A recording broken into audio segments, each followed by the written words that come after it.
Assalamualaikum warahmatullahi wabarakatuh.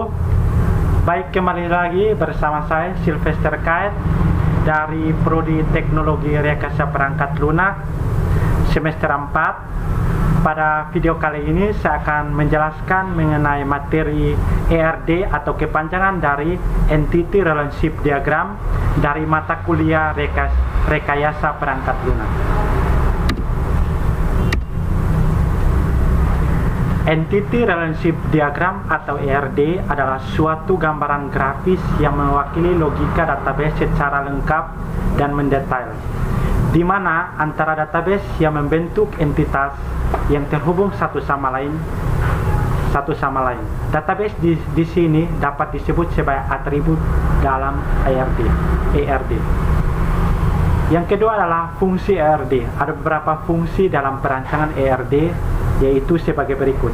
Yang pertama, dapat memudahkan dalam melakukan analisis sebuah database secara simpel dan cepat.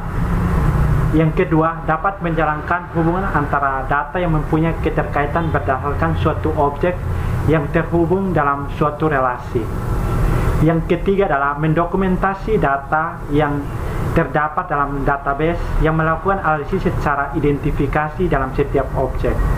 Dan yang terakhir adalah dapat melakukan uji pada model yang telah dibuat.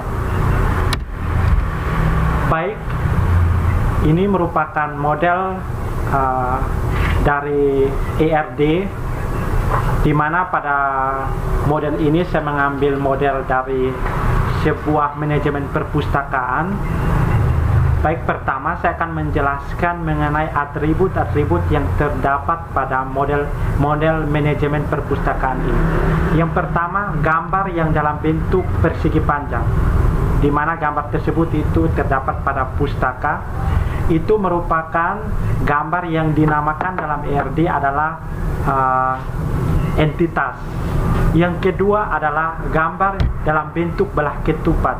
Itu merupakan gambar yang berguna untuk dapat menghubungkan antara satu entitas dengan entitas yang lain, atau disebut relasi. Yang berikutnya adalah gambar dalam bentuk lingkaran.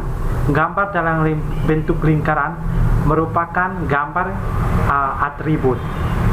Dan juga ada gambar dalam bentuk lingkaran, di mana lingkaran tersebut terdapat lingkaran lagi di dalam.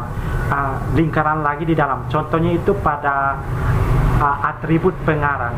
Itu kegunaannya adalah atribut yang mengandung lebih dari satu database atau values. Dan yang terakhir adalah gambar garis lurus. Itu merupakan gambar penghubung antara satu atribut dengan entitas ataupun satu entitas dengan entitas yang lain. Baik, pada model manajemen perpustakaan tersebut terdapat 4 entitas. Gambar entitasnya dalam bentuk persegi. Berarti terdapat 4 entitas. Itu pertama entitas pustaka, yang kedua entitas anggota, yang ketiga entitas peminjaman, dan yang terakhir adalah entitas petugas. Di dalam dalam 4 entitas tersebut saling berrealisasi. Pertama, saya akan menyerangkan entitas antara entitas peminjaman dengan entitas pustaka, di mana entitas pustaka dan entitas peminjaman kita namakan dipinjam dalam peminjaman.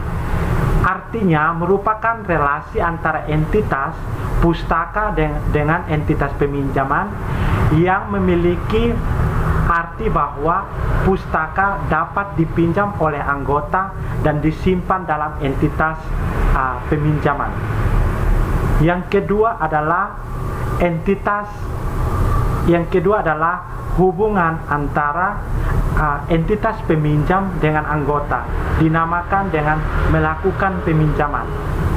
Merupakan relasi antara entitas anggota dengan peminjaman, di mana anggota yang melakukan peminjaman buku akan disimpan pada entitas peminjaman, di mana koordinasinya antara peminjaman entitas peminjaman dan entitas anggota merupakan koordinasi yang bersifat one to many. Artinya, satu anggota dapat melakukan peminjaman dalam waktu yang sama pada lebih dari satu pustaka. Dan yang terakhir adalah entitas peminjaman dengan entitas petugas. Hubungan relasinya adalah merupakan relasi antara petugas dan peminjam, di mana semua proses peminjaman akan dilayani oleh petugas. Koordinasi relasi antara entitas petugas dan peminjam adalah one to many atau satu ke banyak, di mana petugas dapat melayani banyak peminjam dalam suatu perpustakaan. Baik, ini merupakan model secara gambaran besar menyangkut model perpustakaan, manajemen perpustakaan, dan saya mau menjelaskan lagi bahwa di manajemen di entitas bagian petugas itu ada nomor petugas dan di garis bawah itu dinamakan primary key. Tadi kelupaan, mohon maaf. Sekian dan terima kasih. Wassalamualaikum warahmatullahi wabarakatuh.